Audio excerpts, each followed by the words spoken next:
destination is the stars.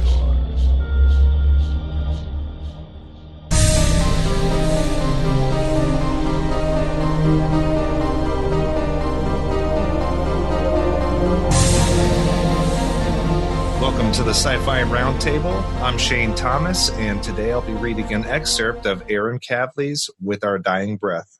This orbit's going to be messy for the foreseeable future. Oswald tried a casual laugh that he hoped didn't sound forced. But the wheels are in motion, and I suspect as soon as target vector envelopes are plotted, Anna, General Kadem, will have everyone expand their ordnance ASAP. He also suspected his squadron was not going to make it to the jump threshold intact. As if to make the point, a tactical display bloomed with red RDV indicators, Rapid Delta V. At this range, they'd be missiles and drones. The railguns and point defense grids would come later. The lines stretched out in crimson webs from the Proximian Force, the SDF defense post, the Earth Guard escort squadrons, and the missiles tucked in among Oswald's squadron. Oswald's eyes glazed over as his mind processed the data on a level something below consciousness. Oswald adjusted Delta V and trajectory values, and slight motions of his fingertips in the gloves translated to the display of his visor. Roland's projection track snaked around as the navigation computer recalculated each option. The number of incoming RDVs from the Proximian Force was too low. They were holding back to see which way Roland's squadron would vector.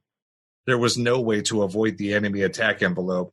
They were too well positioned and there were too many of them. But they might be able to spread out the attack, maybe only get hit by 20 missiles instead of 50. The display flashed yellow on Oswald's visor as MCC took remote control of Roland. He could feel the lantern pushing and watching her orbital vector shift. They'd be thrusting the entire way to the jump threshold. Panning the display out, Oswald could see the projected paths of the rest of the squadrons. Anahita was pushing the two escort groups between Roland and the Proximian attack force.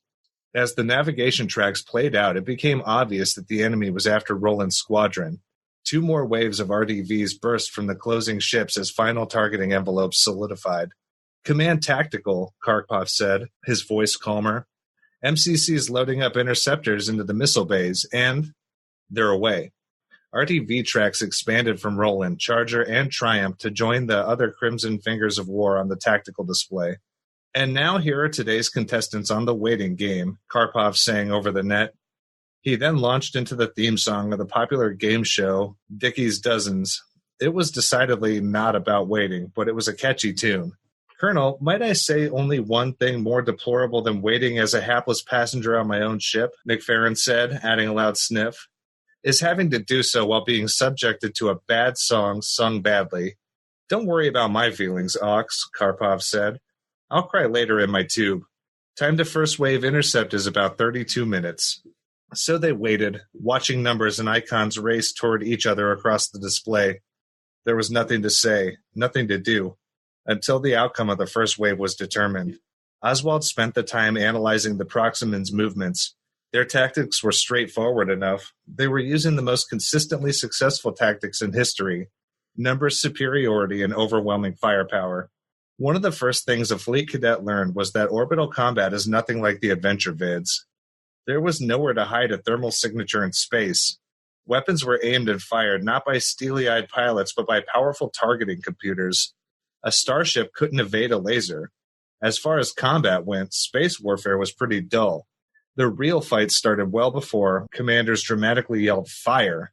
Ships and drones maneuvered for the best attack vectors, and electronic countermeasure systems fought each other with wide-gate stealers, apparent vector scramblers, and decoy signal generators. It was all about returning fire with enough accuracy and volume to make sure the enemy died too. The calm Oswald exuded was a combination of experience and grim, stoic acceptance that it was out of his hands now, especially with Anahita's crew flying Roland. All the decisions and mistakes had already been made. They were now passengers on the great space coaster with little ability to alter their fates. It was quite possible to make no mistakes and still lose a fight. Despite Oswald's external calm, the familiar aroma of his own terror filled his nostrils. It emanated from his skin, the breath of his mouth. He stank of it even after 20 years of experience. His was a subtle yet pervasive terror that often left him trembling when he woke from his night terrors, even when he was safe on Earth. Karpov spoke to the net. Command, tactical, 1 minute until first intercept. Squadron, make ready decoys, McFerrin said. Tactical, launch them in the interface window. Paper planes ready. The lines of RDVs intersected, their icons replaced with tiny starbursts or question marks to show detonations and unknown changes in status. Interceptor warheads exploded, spraying kinetic kill clouds of spinning tungsten rods into the flight paths of incoming missiles. Laser burst warheads flared and sliced into enemy drones, igniting fuel and coolant. EMP generators fried guidance controls, targeting sensors, and main flight computers. The space around the detonations blurred as Roland's computers and sensors rebuilt the picture of the battle. Paper planes away, Karpov said. 3 modules fired away from Roland in a random scatter.